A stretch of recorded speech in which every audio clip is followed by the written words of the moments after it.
Okay, gear and fight scenes. Two things that I love, mostly gear lately. I've been on a gear spree, it's been crazy. We're gonna talk about the gear that I use to shoot fight sequences. I've been doing this for over a decade, both in personal projects as well as being a fight coordinator on studio films. So I'm gonna talk about all the gear that I personally use to get it done, how you can implement these things into your workflow to shoot awesome cinematic fight scenes and everything that you would need to do that. I'm gonna go over this in 3 different tiers. On the one side, we're gonna talk about the bare minimum to get started. And on the other end of the spectrum, we're gonna talk about a pimped out setup that has all the bells and whistles to pretty much be a one-stop shop to shoot any fight sequence however you would want, as well as kind of be your own one-stop filmmaking stop. I'm also gonna share some pro tips and some things that I have learned along the way doing this every day for a living. So, let's get into it. This isn't supposed to be on here. That was a spoiler. So tier 1 shouldn't come as a surprise. As much as we're gonna get into the weeds with some of this gear and why it's rad and why I use it and how it makes my life easier, all you need to shoot badass fight scenes is just a solid camera and a solid lens. And this camera setup here is a simple but amazing choice. So I own a few cameras. Mostly I'm using my Sony FX3. I have a Canon R5, which is what I'm actually shooting this video on, and I don't use that too often anymore for video. It's more my photography camera. Then I got this guy. This is the Sony ZVE1, and it was a B camera to my R5 when I got it originally, and it slowly just became my primary camera for shooting video and content and things like that because it's just that good. It actually has the same sensor as the FX3, same color science, has all the frame rates. It's pretty much the same camera on the inside. It's just a little different on the outside as far as the build. It's a little smaller. It doesn't have the holes and things to mount gear to. So I just threw a little Smallrig cage on this and it's effectively a tiny little FX3, which is super sick. The other great thing about this camera is that this is half the price of an FX3. It's about $2 grand, it's full frame, and for all of that, this is a steal. So if you're trying to get into shooting fight sequences in a serious way and you want things to look cinematic, this is where I would start if you're on a budget. And as far as the lens goes, this is a Tamron 20 to 40 millimeter. I love this little lens because of a couple things. First of all, it's pretty high quality for 700 bucks.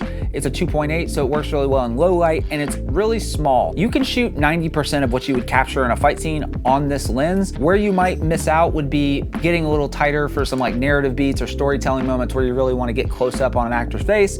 You're only going to get to about a 40 millimeter on this, and you'll just have to get closer with your camera, which isn't terrible, but you are going to lose a little bit of the intimacy quality that comes with a tighter lens. So if you wanted to upgrade, you could get something like a 24 to 70. This is a workhorse lens for me, especially when I'm shooting my own content or projects for films that I work on. This pretty much doesn't leave my camera because of the fact that it covers 90% of the range that I'm going to use from 24 to 70. On the wider side, I can make sure that I'm getting the entire thing, the entire sequence in frame like I want it to without having to worry about getting so wide that I'm getting distortion. And on the tighter end, I'm able to get all the way to 70, which is great for those narrative story beats where I'm really trying to convey emotion and things like that. These two lenses are great. I didn't lead with this because this is an expensive lens. This is a Sony G Master II, 24 to 70, 2.8, about $2 grand, more expensive than the body. So getting started, this is a great setup. Alternatively, Sigma makes a lens called the Sigma Art 24 to 70, which people rave about, and it's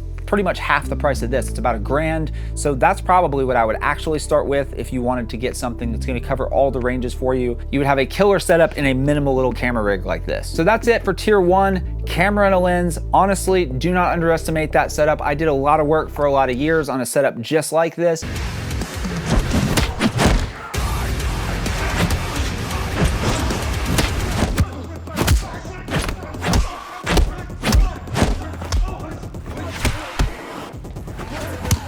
And honestly, in a pinch, if I need to shoot on this, I can get just as good a stuff as this as I can with the tier 3 stuff. The tier 3 just makes it a little easier for me. Before we get into tier 2, which is probably gonna be the biggest jump of this entire video in terms of like taking something like this and then becoming ultra cinematic with what we're gonna use in tier 2, let's talk about how we could maybe make this tier 1 setup like a tier 1.5 by just adding $40 extra and something you probably already have in your pocket. So this was the spoiler from earlier. This is a little Smallrig MagLock for your camera. This thing is sick. It's about 40 bucks. It mounts straight onto the rails of this little Smallrig cage, which was like $100 as well. I think I mentioned it earlier. And this essentially takes you from having to look at this tiny little monitor that's on your camera, which gets old after a while, to being able to use your phone. And you basically just pop out your little iPhone and you stick that sucker on there. And this thing stays put, man. You can do whatever kind of stuff you need to do. You can shoot all kinds of crazy action and it's gonna stay there, but it gives you a 5-inch screen that you can now do a few things with. So with the Monitor Plus app, which I'll drop in the description, you can control your camera, you can record, it's completely wireless. Any of these tools that you would use on a normal cinematic camera setup to gauge your exposure and your color and things like that, you can access all of that on Monitor Plus, and you can control your camera, review your footage, which is really rad on a screen that is basically twice the size of your LCD. So just for 40 bucks extra, using your phone, Monitor Plus app turns this into the 1.5 setup.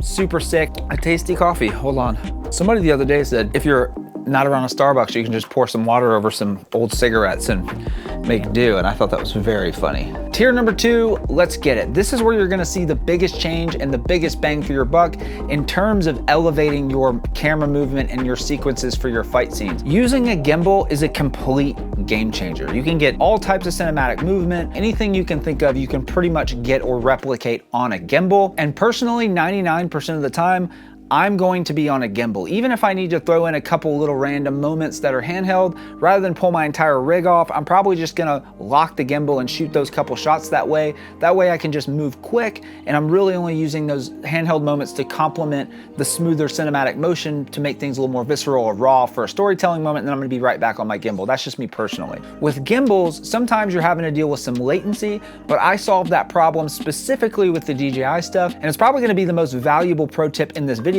At least for me, it would be if I were watching and was trying to learn how to shoot on a gimbal. So I'm gonna show you this really quick so you can see what I mean. When you're shooting on a gimbal, you have to compensate for this little lag here. So when I'm turning the camera, it takes a second for it to catch up, and that shit drives me insane, I'm not gonna lie. So you can go to fast mode and it still has a little bit too much of a lag for me. So for me, I like to go into sport mode, which as far as I know is native to the DJI cameras, and this is almost instantaneous. So if you're using your wrist to operate, you're still gonna have a little bit of that swimminess and wonkiness, which I personally hate.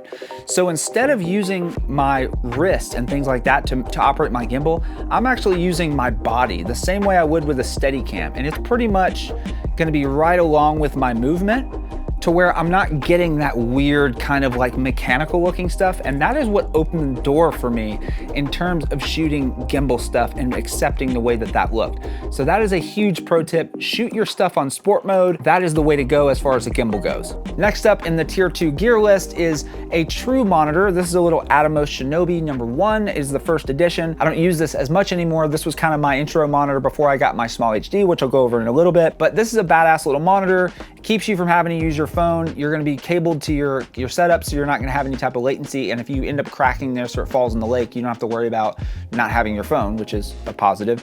And then this is probably one of the most underrated things in terms of just filmmaking, in my opinion, and this is a variable ND filter. So what this is basically, if you're not familiar, this is like sunglasses for your lens, and when you twist this ring, it gets lighter and darker. This is a non-negotiable, in my opinion, if you were gonna be shooting in a place where you cannot control the lighting, or the lighting is going to be changing, because you can slap this on your camera and you can adjust your exposure without ever having to touch your settings. For the most part, once we dial in our shutter speed and our aperture and our ISO, we really don't wanna touch those things too much. This is what allows you to get different exposures without having to mess with any of your settings, and you can just twist the ring and do that. I personally love this version by Polar Pro because it's what's called a MagLock. You can just literally pop it on and it's on just like that.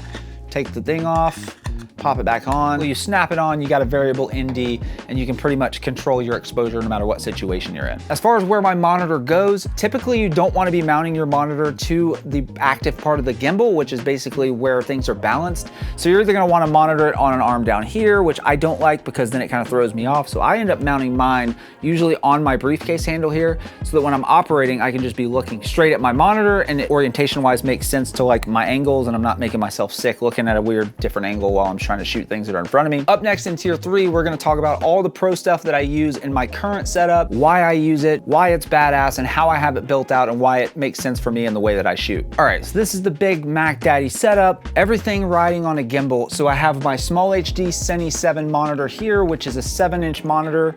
This thing is super sick. It's a pro quality monitor, it gets super bright. I have this rigged onto my briefcase handle. So usually when I'm operating like this, if this is too close to me, I can dial this closer and farther away with this little arm, as well as the briefcase handle pushes in and out so I can adjust that to my taste. And then from there, I have a little wireless setup right here. As you can see, this is the most ghetto little Velcro rig ever for this setup, but just in the sake of doing this quickly. Little wireless unit. This sends signal to another unit that could be hooked up to a director's monitor or something like that if we're shooting on a bigger production, or if we're just shooting on something that's our project or whatever and we wanted an extra set of eyes watching monitor, or we want to be able to review on a bigger monitor. This is sending signal straight to there, so I don't have to be wired to anything, completely wireless. This is the Hollyland wireless system. They're like 300 bucks for the pair, which is a complete steal when it comes to making your signal wireless.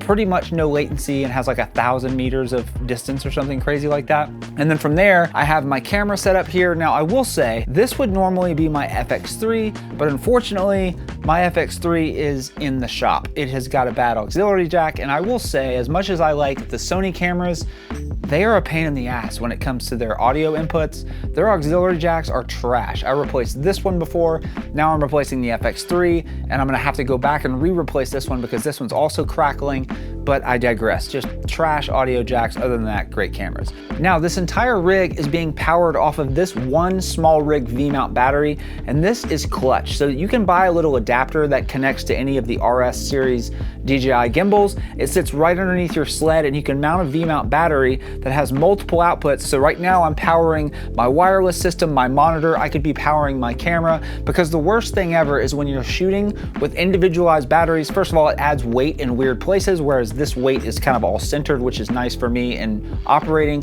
But the other thing is, if you have multiple battery setups running at once, what'll happen is this one will die, but this one will still be like 50%. This one will die, this one will still be at 80%, or you're just replacing batteries before they're completely dead and you're having to switch. It just adds time to the mix, essentially. Whereas if you have a V-mount battery like this, you can power down, you can snap one on, you can plug right back in, and you're good to go for several more hours, as opposed to running these smaller batteries that are gonna be up every hour and a half, or whatever it is, however much you're shooting. Now, a couple little bonus items that you could add to this mix. I'm gonna move this out of the way so you can see me a little better. That you could add to this mix to make it even more of a one-stop solo filmmaking shop would be this. First of all, this thing here, which is being used currently, which is why I didn't add it. This is the Mixpre 3 by Sound Devices. This is a pro level audio capture interface that is a field recorder that runs completely off of batteries, or it can plug into this battery as well. So what I could have done is I could have rigged this to my gimbal, and then I would just place my wireless in a different orientation. And that way I would have a complete capture setup device, external audio, pro quality video, all in one setup. So if I were shooting a commercial by myself, or if I were shooting a really small indie project where it's pretty much just me and maybe a couple other people helping out, I could be capturing pro level audio, pro level video, all on a gimbal on my own, and that is pretty insane. Last but not least, in terms of having a tier 3 setup, this is another little item you could add to your list if you wanted to get cinematic movement, but you didn't want it to be like a gimbal. You want it to feel more like a dolly. This is an Edelkrone slider. When this thing's mounted on a tripod, you get 4 feet of travel. These things are awesome because they just give you a little bit of a different look than a gimbal, unless you're stabilizing your gimbal in post, and even then you're probably gonna get some of that kind of swimminess that just feels like a Steadicam or feels like a gimbal.